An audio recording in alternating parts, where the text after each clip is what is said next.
Supreme court election کی تاریخ نہیں دے سکتا۔ تو میرا خیال ہے کہ آنے والے دنوں میں چیف جسٹس امرتا بندیال صاحب کے لیے مزید مشکلات پیدا ہو سکتی ہیں، اور اس وقت جو صورتحال ہے چیف جسٹس امرتا بندیال صاحب اور ان کے دو ساتھیوں کے لیے، وہ کچھ صورتحال اس وقت تبدیل ہوئی ہے کہ جب چیف جسٹس امرتا بندیال صاحب کی مدر ان لا اور خواجہ طارق رحیم صاحب کی مسز کے مابین آڈیو لیک ہوئی ہے۔ اس کے بعد سے چیف جسٹس امرتا بندیال صاحب خاصے بیک فٹ پر چلے گئے ہیں، اور اب یہ پوائنٹ اٹھایا جا رہا ہے ان ججز کی جانب سے بھی اور خواجہ طارق رحیم صاحب کی جانب سے بھی کہ جو آڈیو لیکس ہیں ان کی انکوائری ہونی چاہیے، یہ ہماری ذاتی زندگی سے متعلق ہیں، جیسے ثاقب نثار صاحب اور خواجہ طارق رحیم صاحب کی آڈیو بھی لیک ہو گئی۔ اب یہ سب افراد اپنے فون ٹیپ ہونے پر اعتراض کر رہے ہیں، لیکن یہ بھول گئے کہ جب 2019 میں جسٹس قاضی فائز عیسیٰ صاحب کے خلاف ریفرنس دائر ہوا تھا اور انہوں نے 10 رکنی جو بینچ تھا سپریم کورٹ کے ججز کا، اس میں انہوں نے یہ استدعا کی تھی کہ ان کے اور ان کی فیملی ممبرز کے فون ٹیپ ہو رہے ہیں تو ان کی تحقیقات کروائی جائیں۔ لیکن اس وقت 10 رکنی جو بینچ تھا، انہوں نے جسٹس قاضی فائز عیسیٰ صاحب کی درخواست پر مکمل خاموشی اختیار کی تھی، اور انہوں نے فون ٹیپ کے حوالے سے کسی قسم کی تحقیقات کا حکم نہیں دیا تھا۔ اب جبکہ موجودہ صورتحال میں چیف جسٹس امرتا بندیال صاحب کے فیملی ممبر اور سابق چیف جسٹس ثاقب نثار صاحب کی اور خواجہ طارق رحیم صاحب کی مسز کی آڈیوز جو ہیں وہ ٹیپ ہوئی ہیں، اور اب یہ اس پر اعتراض کر رہے ہیں، جبکہ دوسرا گروپ جو ہے وہ خاموش ہے، جسٹس قاضی فائز عیسیٰ صاحب کا گروپ۔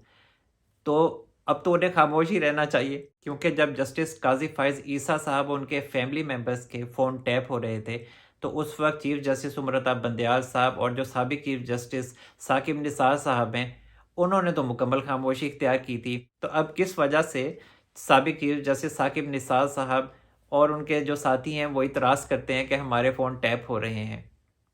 اب بات کر لیتے ہیں حکومت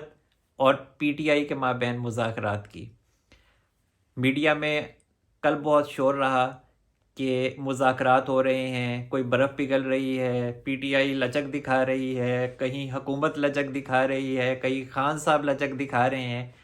میرا خیال یہ ہے، میرا جو ذاتی خیال ہے وہ یہ ہے، اور میں نے اپنے پچھلے وی لاگ میں بھی یہ بات بتائی تھی کہ یہ ان کے مذاکرات کسی صورت کامیاب نہیں ہونے، اور اسی حوالے سے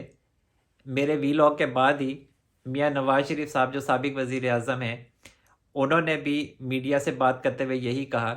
کہ پی ٹی آئی کے مطالبات کا نہ سر ہے نہ پیر ہے، اور بات بھی بالکل ٹھیک ہے۔ اب اصل جو مدعا ہے وہ یہ ہے کہ پی ٹی آئی ہو گئی ہے پریشان، خان صاحب ہو گئے ہیں پریشان، ان کے پاس کرنے کو کچھ نہیں ہے، اور صرف ان کے پاس یا گھر بیٹھنا ہے یا وہ کورٹ چلے جاتے ہیں کبھی۔ خان صاحب کو چسکا تھا حکومت کا، پروٹوکولز کا، اب وہ سب کچھ ختم ہو گیا ہے، نہ پنجاب میں اب ان کی حکومت ہے، نہ کے پی کے میں ان کی حکومت ہے، اور جو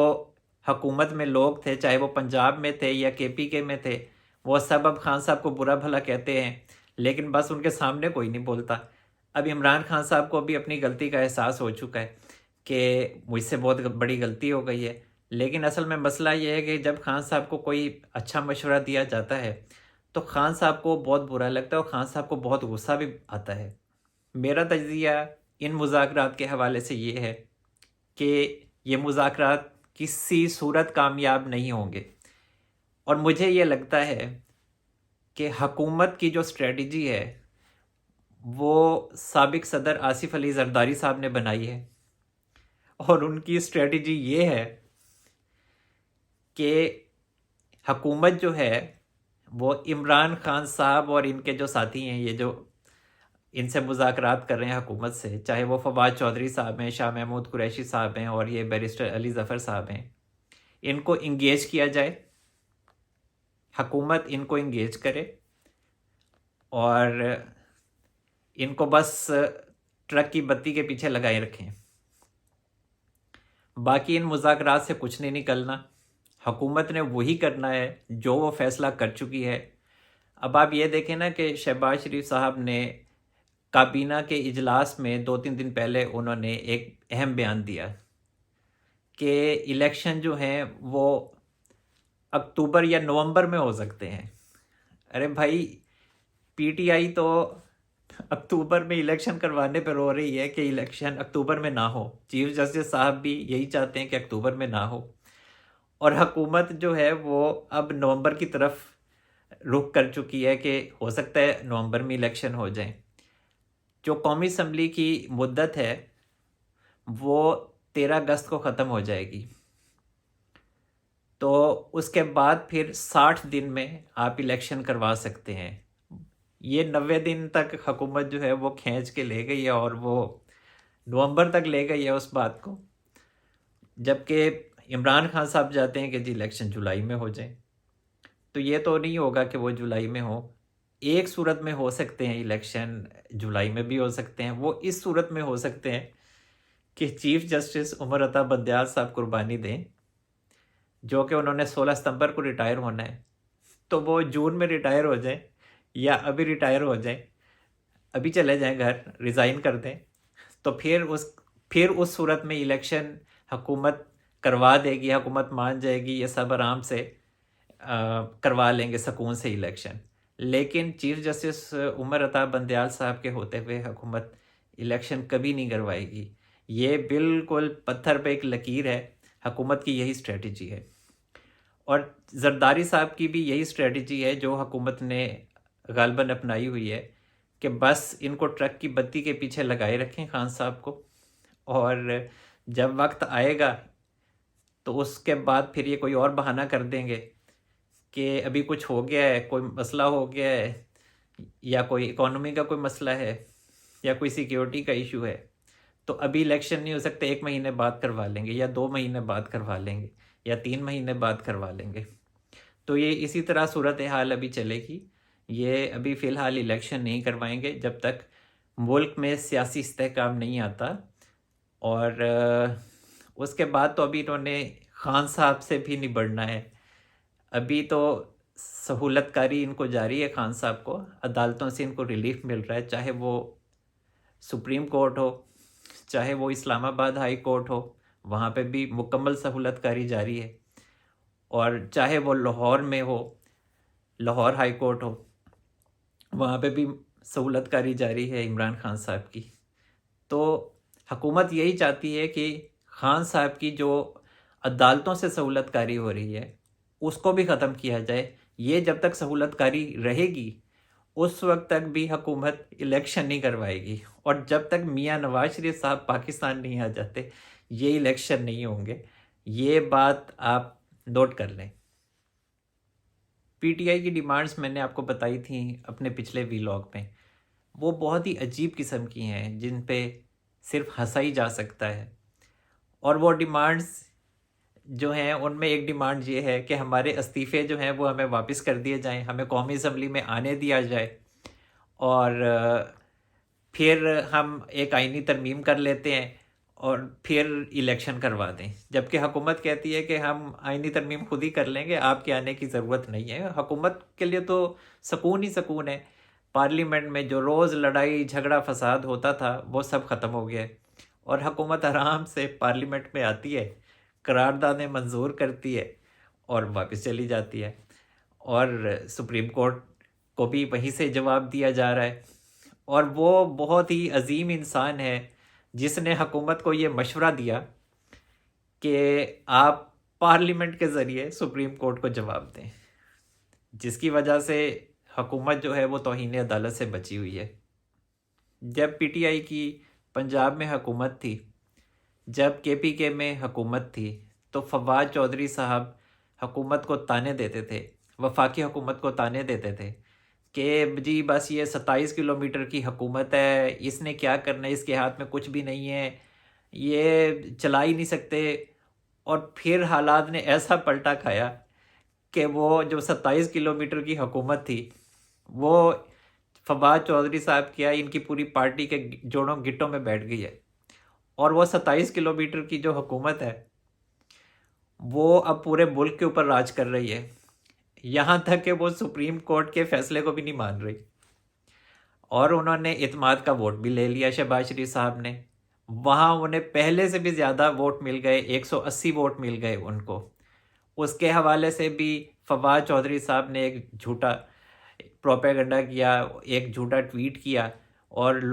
اپنے لوگوں کو مس گائیڈ کرنے کی کوشش کی۔ خیر ان کے لوگ تو پہلے ہی مس گائیڈڈ ہیں۔ خان صاحب کے سپورٹرز کو تو جو کہا جاتا ہے وہ بیچارے اسی طرف ہی چل پڑتے ہیں، وہ سچ ہے، جھوٹ ہے، جو بھی کچھ ہے، فریب ہے یا سبز باغ دکھانا ہے، وہ اسی طرف ہی چل پڑتے ہیں جس طرف خان صاحب اشارہ کرتے ہیں۔ اب بات کر لیتے ہیں فواد چودھری صاحب کے جھوٹے پروپیگنڈے کی۔ انہوں نے 27 اپریل کو ایک ٹویٹ کیا تھا جس میں انہوں نے دعویٰ کیا تھا کہ وزیر اعظم شہباز شریف صاحب نے ایوان سے 172 ووٹوں کی بجائے 160 ووٹ حاصل کیے ہیں اور وہ اپنا اعتماد کھو چکے ہیں، کیونکہ ہمارے جو منحرف اراکین ہیں انہوں نے شہباز شریف صاحب کو ووٹ دیا ہے، حکومت نے ان منحرف اراکین سے ووٹ لیا ہے، تو تب ان کے یہ 172 پورے ہوئے ہیں۔ خیر وزیر اعظم میاں محمد شہباز شریف صاحب نے ایوان کا اعتماد حاصل کرتے ہوئے 180 ووٹ لیے تھے، لیکن فواد چودھری صاحب نے جو جھوٹا پروپیگنڈا کیا تھا اور جو غلط بیانی کی، وہ کچھ اس طرح سے ہے کہ انہوں نے کہا کہ وزیر اعظم صاحب نے 172 ووٹ اس طرح سے لیے کہ منحرف اراکین جو تھے ہمارے انہوں نے حکومت کو ووٹ دیا، لیکن ان کا یہ جو دعویٰ تھا وہ بالکل غلط ہے، کیونکہ قومی اسمبلی میں